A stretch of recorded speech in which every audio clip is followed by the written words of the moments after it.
inspire you to be more of every role within the Salesforce ecosystem and beyond. For today's session, we are exploring what it takes to be more mentor, and I'm joined today by Anna. So, if we can kick things off by introducing yourself to our audience, please. Yeah, absolutely. I'm super happy to be here. My name is Anna Shaffer. I have been in the Salesforce ecosystem for over a decade now. It's been a wild journey. Awesome. Okay, and let's kind of start by setting the scene and laying out for what you think the role of mentor is. Could you kind of quantify or describe that for our audience? Yeah, I actually love that question because I think it's something that may change from like in the eye of like the beholder, right? So Mm, being a mentor, for me at least, is really being a mirror for somebody. So that way they can see what I see in them in themselves. That's probably the easiest way that I can describe it because it can be a bunch of different things depending on who you're mentoring, the relationship, or even if you know each other, right? So I think that just being able to help somebody go through whatever their goal is and have the kind of that ear, that voice of reason. For me, that's at the base of what mentorship is. It's almost like having a mini cheerleader in yourself and also in others. yeah. Okay. Awesome. That's great. And I really like the kind of metaphor about the whole mirror thing. I've got an image now of me waking up in the morning first thing and looking in the mirror, maybe not being quite exactly what I wanted to see in the mirror, but I'm leaning into that metaphor, so that's lovely. And thinking about this now, like, what type of mentor pairings do you see? Is it usually like two people at work? Is it people within the community that play like a similar role? Like, from your experience, how does that usually work out? Yeah, so I'll start by saying I actually never had an official mentor my first X amount of years in the career world. And when I say not official, is I don't know that there has to be this weird conversation where you're like, hey, are you my mentor? Yes or no? Like it doesn't have to be like that, like a Mm, whole thing. I think mentors can be people that speak your name in a room. It could be folks that see something in you that you may not see in yourself, and they kind of encourage that or compliment that and all of that. Heck, I mean, it could be somebody on LinkedIn that you follow that you're like, I love having them in my feed and I can get some information from them, and it's all, it's great. So I think that the pairings for having or being a mentor really has to do with personality types, right? So I can work with somebody that's brand new into the ecosystem. And while I'm X amount of steps ahead of them, I can really help them go through whatever that thing is, as long as like our soft skills align or our personalities or just the things that we want for ourselves and each other align.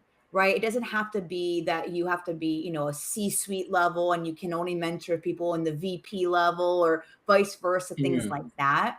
I see a lot of pairings too with folks that are looking for somebody that's only a few steps ahead of them because that's a tangible and attainable goal, right? So if I want to be a senior consultant and I'm a consultant, that's a really easy path for me to say, okay, you've been there recently. How did you get to the mm. next level? Right. So I think that there's a lot of flexibility in that. I don't know that there's a rule to say, you have to have X amount of experience to mentor, or you have to be X amount of inexperience to be a mentee. Right. Okay. I think that's really important. And like kind of leaning on a little bit to what you were saying now, I'm going to throw in a bonus question. Like, do you feel like sometimes because of personality types, like pairings don't work or don't go as well as they could have?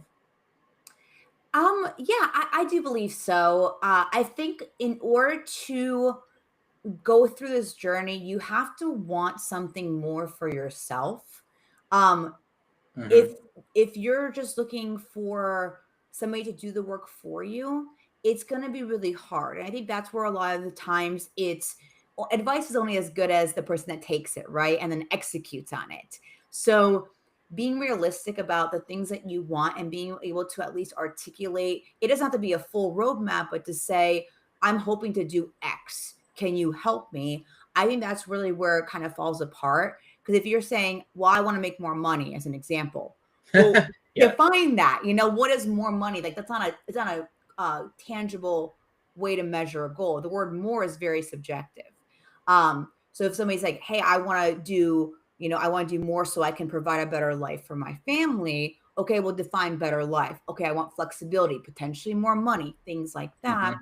It allows you to really kind of come together in a commonality or a common goal, because we really want all those things. So if the person's not really sure about what they want, that's okay. But if they're just like throwing out these crazy goals and you're like, but there's a million different paths there, I think that's where the personality type may be hard, because if you're going through that and you're trying to set up a plan with somebody and hold somebody accountable, but you're not actually doing the things that we talk about, that's where it's sometimes like it falls off of the deep end. And so it could be a different, like, I work with people that are overseas. I work with people in like Nigeria. I work with folks that have completely different cultural backgrounds and upbringings and all of these other things. None of Mhm. those things have ever stood in the way. The only time it's stood in the way is somebody that wasn't actually honest about what they wanted and didn't know how to like hold themselves accountable to not even knowing what they want, because that's okay too. Yeah. Okay. I think, yeah, it sounds like you need kind of a very well defined, like tangible goal or something to work towards together, right? Hmm. Yeah. Absolutely. Yeah. And leaning on, I'm just curious now, like your own experience of helping various people like within the ecosystem. What type of people have they been? Are they like people new to the ecosystem? Are they people that are kind of trying to become senior at what they do, as or does it kind of vary? Yeah, it varies. So most recently, I worked with somebody that her and I just hit it off. We had very different backgrounds, but we both come from slightly different cultures and things like that. And so we were able to really kind of bond over that. And she was brand new to the ecosystem, but she had worked in like real estate before and was like an amazing, successful realtor. So like not new to the workforce at all, but just new to Salesforce. Hmm. And we work through the challenges, work through talking about transferable skills, talking about like, yeah, you may be new to this industry, but you're not new to how to build a career or how to be an asset to a business, right? So working through that, and I wouldn't really define her as new. Just because you're starting a new chapter does not mean that you're brand new. So I enjoy working with people like that, but I also work with people that are product, like for example, product managers. I have a lot of senior people that I work with that are really just trying to figure out how to get to that next level, how to get to that next step, how to have executive presence, right? And these are Hmm. very talented, very, well-established folks. But they just need, again, that mirror that, hey, let's talk about your weaknesses. Let's talk about what I see your strengths to be. Let's talk about all of that. And so it's really across the board. I just enjoy watching people go from point A to point B, wherever that point A may start. Okay, awesome. Well, that's really really heartwarming there. I love that. And thinking about this now, in terms of as somebody's mentor or as you are supporting somebody, do you primarily just interact with them directly, or do you interact with other members of their team or their peers or their colleagues, or do you think it depends again? So that's a really good question. So right now, I mostly interact one to one because oftentimes I don't know why it's a taboo thing, because it's definitely not taboo to seek out help is never an issue, right? But some people are like, oh, please don't tag me on LinkedIn saying that we're going through a mentorship because I don't want my company to know. And I'm like, you don't want your company to know that you're trying to be Oh. better? Like, are you Hmm. sure? So I think it's a lot of that is one-on-one. There have been times I work with one company recently that just want me, or they brought me in as just like a volunteer, and I just said I wanted to observe how everybody's working. They were struggling to find like a culture, and they wanted to have a company culture, but they couldn't define it. And so I was like, well, who'd you talk to find out like what they want as a culture? Crickets. Nobody was talking to each other. they wanted to create values and all these things. And I'm, and they're trying to figure out like, oh, the guy from this company said we have to have tenacity. So let's put tenacity up there and let's Right. put, all these other words. And I'm like, okay, no, no, no. So that was a really cool experience because I got to sit in with every single person in a very safe space and say, what do you want? Like when you think about your Mm. dream place, you're coming into the office, you're excited to be here. Look around. Who are your team members? What are their values and what makes you excited? And that was a really cool thing because I was able to kind of be like that liaison between the people at the company and then the folks in leadership that all want the same thing. And so that was a really cool experience to be able to kind of mentor. And there was a couple of things that came out of that now folks wanted more mentorship. And so they wanted to really work with me on a different level. But that was the first time I actually was able to sit down and talk to other folks about what they wanted and also mention some other wants of other people on their team to say, oh, does that interest you too? Oh yeah, of course I want collaboration. That's a great call out, things like that. Like it's just crazy when you're in it, you don't always think about it. Okay, awesome. And kind of leaning on to something that you mentioned there, like as part of that, going back to the like not wanting your employer to know type thing, like when you said that, I was kind of thinking in my head, like similar to what you said, do you not want your employer to know that you're taking responsibility for your own development and progression? Like for me, that's a weird concept, but maybe I'm just fortunate to have like a really supportive employer who would like encourage me to do that. Like what do you think? Do you think that's quite common or?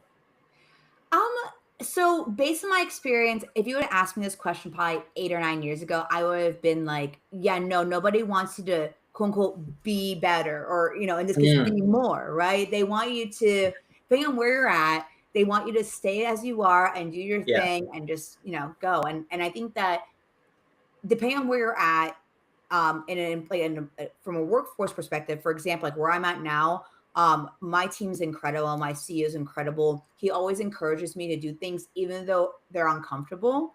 So I'm like, of course, why would I would never hide that I'm trying to develop myself in, for example, public speaking or, Mm, executive communication. Like I'm actually proud of that journey because I can, show something tangible. But I think some folks think that if they're better, their job will say, well, who are you doing it for? Is it the same thing when you go work out and your spouse is like, why are you working out? Is there somebody else? And you're like, no, no, no, no, no. I'm just trying to be better for myself, maybe for you, maybe for the, children, whatever it may be. But it's always like, is there somebody else? And I think a lot of times folks are saying, if I mm, tell my employer and they're not supportive, are they thinking that I'm trying to leave them? And it gets them a little bit scared or shy. It's something like therapy. I think therapy is a very important, healthy thing, but it mm-hmm, was yeah. very taboo up until, X amount of years ago to talk about like, oh, so and so is like trying to make themselves better. Why? What are Mm, they trying to do now? And so it's just like this.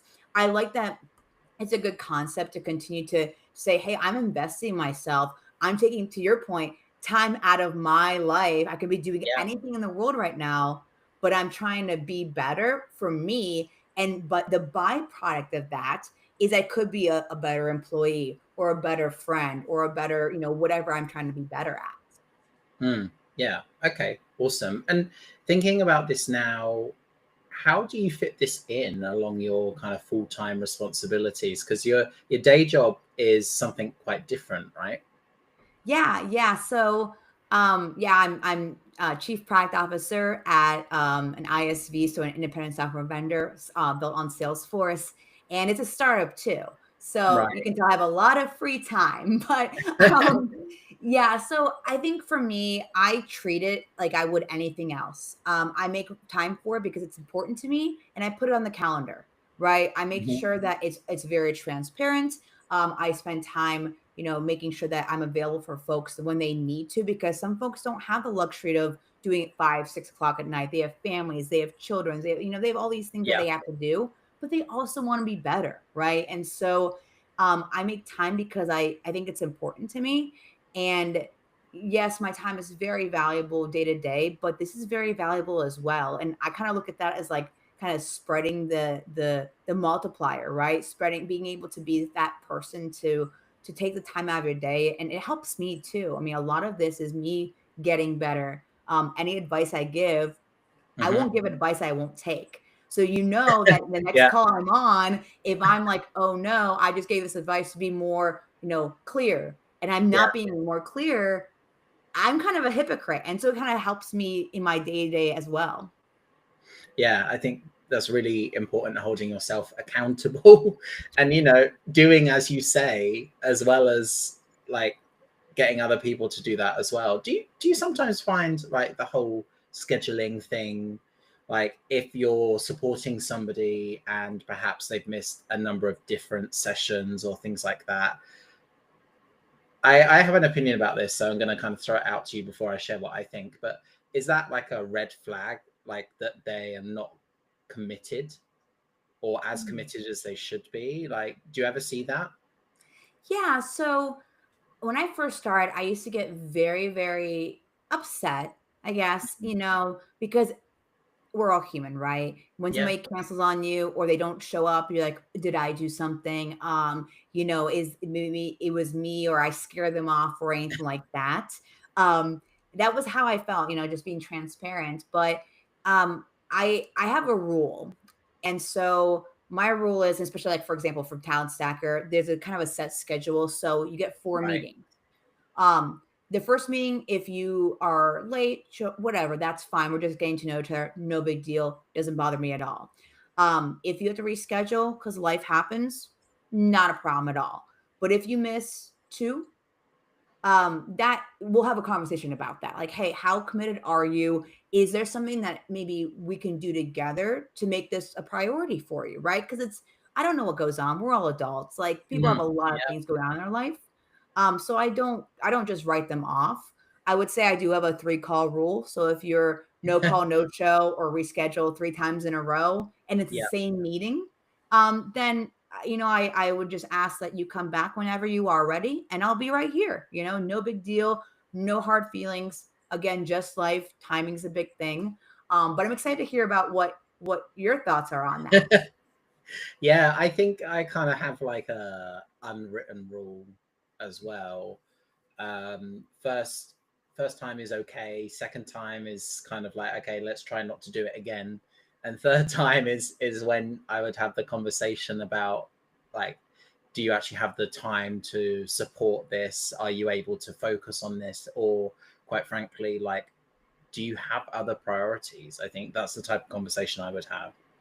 Yeah, yeah, and maybe sometimes they need help with that prioritization, Mm, and you having that conversation with them sparks something in them and say, you know what, actually, I'm just a serial rescheduler. I can say that. It's really hard to say serial rescheduler. Wow, okay. yeah, And that's okay, right? And that's something that you may have not known about that, but that now you can give them that grace. I mean, definitely we want progress on that. So it's like, hey, you showed up for 2 in a row. Like that's awesome. That's really great progress. But yeah, I mean, I think that all of our times are, very important. And mhm, especially when you're trying to do it, during the day, or if you're trying to reschedule some things, it does kind of sting when things don't work out. But if you're doing it for the right reasons, which is helping people, sometimes people need help on just showing up. yeah. Yeah, I guess we're all different human beings. I'm really strong at like calendar etiquette, I call it, Yeah. and like making sure my calendar is up to date, because ultimately if it's not up to date, then someone's going to book a podcast with me when I've got another meeting, so it has to be up to date. Yeah. So yeah, I think that's kind of a personality trait there as well. So thinking about this now, as your own journey kind of as a mentor, if you were to start that journey again, is there anything you'd change or do differently, do you think? It's interesting that you say that because the reason I started this journey in the first place was, I was working with like on Salesforce projects my like really early on in my career. And I used to think that as long as I put my head down, did the work, that would be great. And I would do the thing and I would not ruffle any feathers and everybody would be my executive team would be happy. Everybody would be Yeah. happy. It's good, right? And so when I did start, and there was some changes in my career where I moved to a company that was very supportive of growth, and it's a startup, and it's all a journey, right?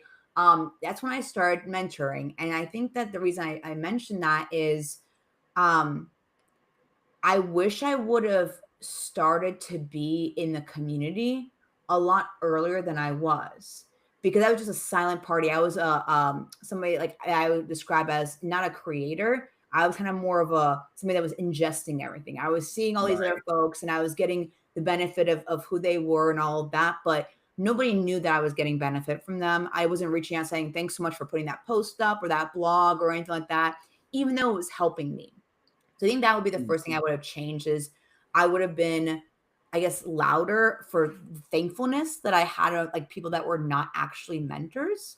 But I also think that I would have been, I guess, more open to starting earlier, because I think that the biggest misconception about mentorship is that you have to know everything. You have to be perfect. You have to, you know, you have to know so much that you're the expert. And being in this space for, doing this for 5 years now, I learned so much more from conversations like this, like anything else, than I do from just reading a book or Yeah. anything like that.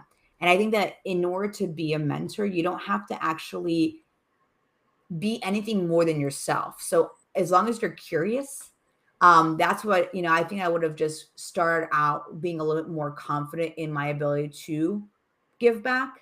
And I would have started earlier by telling people, the ones that were giving me, hey, thanks. Like, I'm really enjoying this. I'm ingesting this. It's making me a better person. Because that's really the silent mentorship is what allowed me to be that loud, quote unquote, mentor Yeah. that I've become today.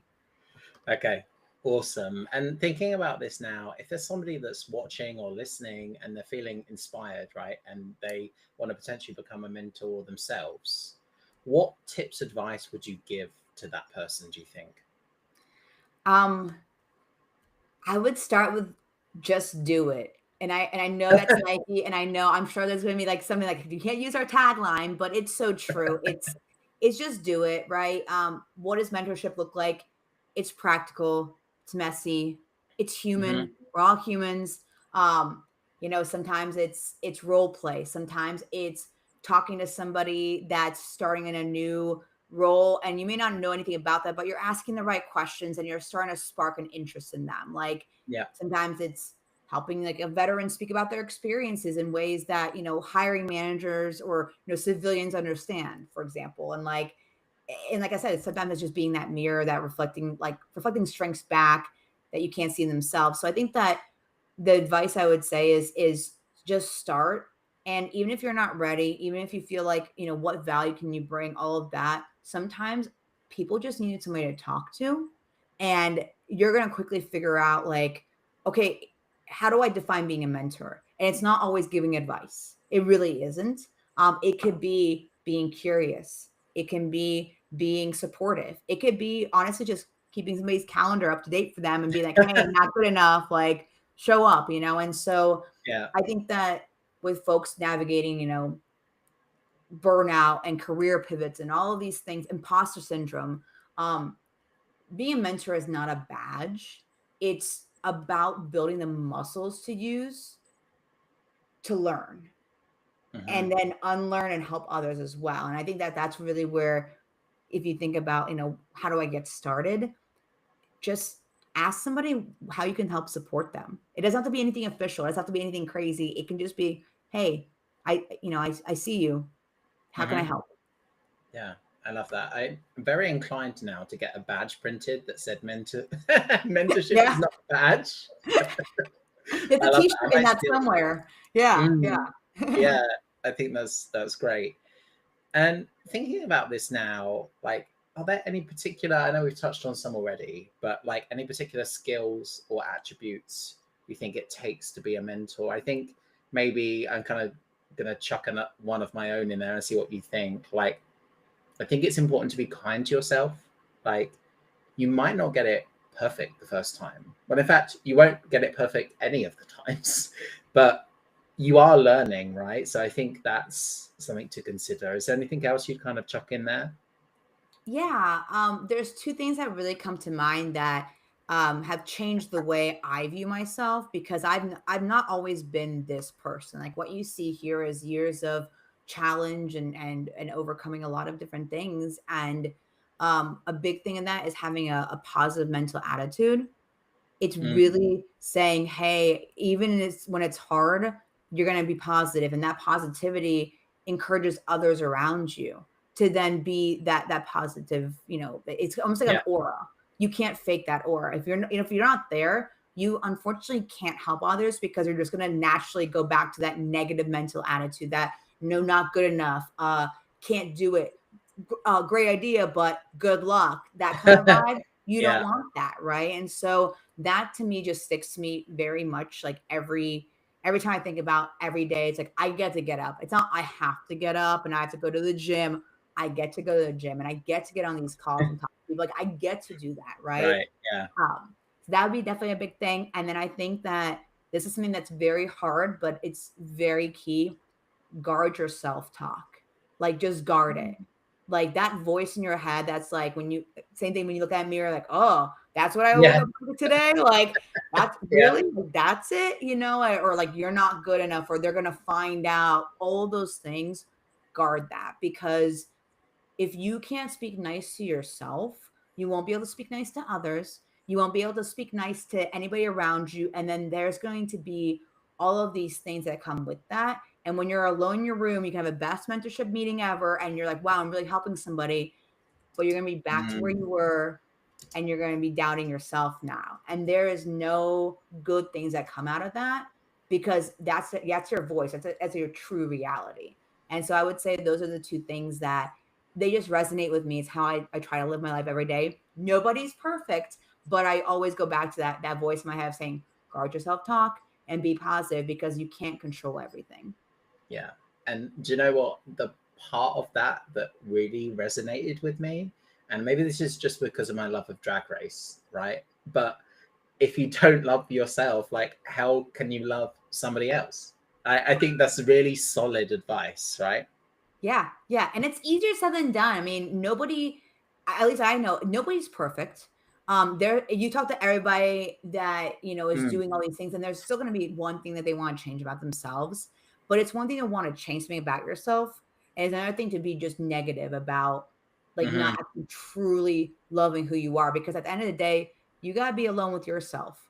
It's not anybody else, so you have to be really yeah, honest about who you are, and that's a journey. It's not going to be an overnight thing, but talking to people, helping folks, having people say, "Hey, wow, you're really helping with this," or "Hey, I noticed this about you, or I like this about you," really goes into that moment where things are hard. You may have, I don't know, failed a test, or you may have, for example, failed a certification, but being able to have that and go back to that safe space, which is you on you.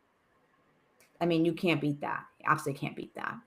yeah, awesome. And I think that resonates as well because ultimately, like you've what you said earlier about being guarded and protecting yourself from those kind of negative thoughts, if you frame it in a way where instead of a mistake, it's a learning opportunity, you Mhm. can kind of overcome that, I think.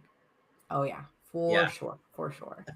Awesome. Well, we are wrapping up today's session, but before we do go, what's a way for people to connect with you? And are there any particular pieces of content or programs or anything out there that you would think would help somebody be more mentor? Oh, I love that. So, I'm on LinkedIn. You can connect with me on there. I try to be very active on there, from career advice to Salesforce tips. I try to share everything I learn because I think it's really important to kind of like not hoard information and just kind of spread it. Mm, So yeah. that's how you can set or sorry, connect with me there. I would also say I started mentoring originally through the Talent Stacker mentorship program. I came across this program originally because Bradley, who runs it, when I was hiring people at the startup I'm at now, this was 5 years ago, there was this Facebook group And I went in there and I was like, I just wanted to find somebody that had the same soft skills I was looking for. So I can teach anybody Salesforce. I can show you how to, build all those things. Not a big deal, but I can't teach grit and I can't teach certain soft skills, right? And so I've been following this program just like from I guess, just kind of a 1,000-foot view, and Mm-hmm. love what they're doing and love what they have been doing in the past 5 years. And so when they came out with a mentorship program that was free, I was at first a little bit like, okay, am I ready? I have my own moments where I'm like, should I be giving advice to folks that I don't know? Like, why? But it was so passionate about the things that program did for the business that I'm in now, the people that I get to meet along the way. And so I, just tried. And so I would say it's an amazing program, both the paid talent stacker portion of it, but also the free mentorship that you get. Because, they often say like mentorship's only as good as what you pay for it. That's not true. You can get free advice from anybody on the internet at any time. And you can also get paid advice, and that's great as well. But to have a community that really supports each other and is working hard to be one step better than just somebody that's just trying to figure it out on themselves. I think that that's one of those communities where it's great. And I would often say, start off by being a mentee. Go through that process. Try it, find somebody that's a couple steps above you. There's going to be somebody there, and see if it works, and then pay it forward. So many of my mentees have become mentors because they were with me a year ago. They got their role, they did the thing, whatever it was, they, accomplished their goal, and now they can kind of pass that torch forward. So I would say definitely that. But as far as it goes to like resources, I just kind of go the old school way. I listen to, Audible, audiobooks, things like that. I'm always trying to be 1% better. But I don't know if there's a clear-cut way of being a mentor, because it's like there's no playbook I use. There's no, roadmap that I'm saying, okay, we're on week 1, we're going to do this, week 2 is this. Everyone's journey is different. So I would say, as long as you're kind of just confident in being able to pivot with folks on what they need, that would be the biggest strength there. And not all those things you can find on, some audiobooks, some podcasts like this, to really just Yeah. be more, Awesome. Wow. I love the little plug at the end as well. Yeah, That's great. So thanks again for your time, and hopefully once people have managed to consume and watch this episode, if they didn't make it live, we'll inspire some more people to be more mentors. So thanks again. absolutely. Yeah, just do it. And thanks so much for having me. No worries.